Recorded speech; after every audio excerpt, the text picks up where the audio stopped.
News network के साथ मैं हूं इरफान सारी। शामिल करेंगे हेडलाइंस।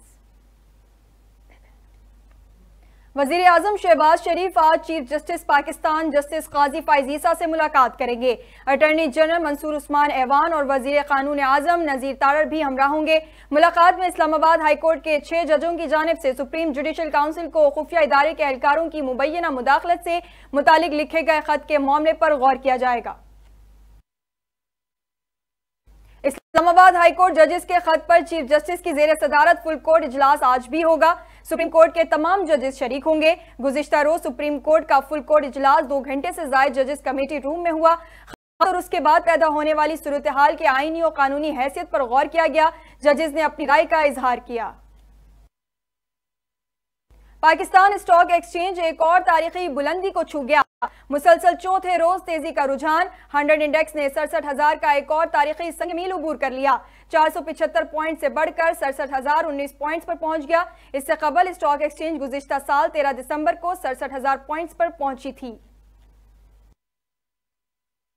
इलेक्शन कमीशन ने पंजाब में सेनेट इलेक्शन के उम्मीदवारों की हतमी फहरिस्त जारी कर दी।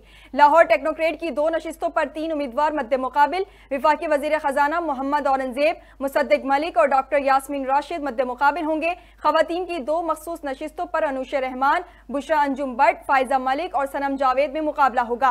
अकलियतों की नशिस्त पर खलील ताहिर सिंधु और आसिफ आशिक मद्दे मुकाबिल हैं।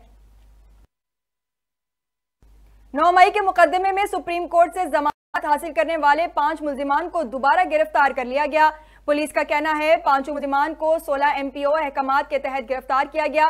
MPO के अहकामात डिप्टी कमिश्नर रावलपिंडी ने जारी किए। मुल्जिमान के खिलाफ थाना न्यू टाउन में 9 मई का मुकदमा दर्ज है।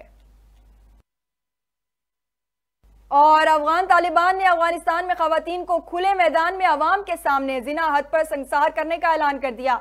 अमारत इस्लामी अफगानिस्तान के अमीरुल मोमिनीन मुल्ला हैबतुल्लाह ने अपने ऑडियो बयान में कहा, रेजिम पर अमल दरामद यकीनी बनाएंगे। अफगानिस्तान में इस्लामी हुदूद नाफिज करके मुजरिमान को कोड़े मारेंगे।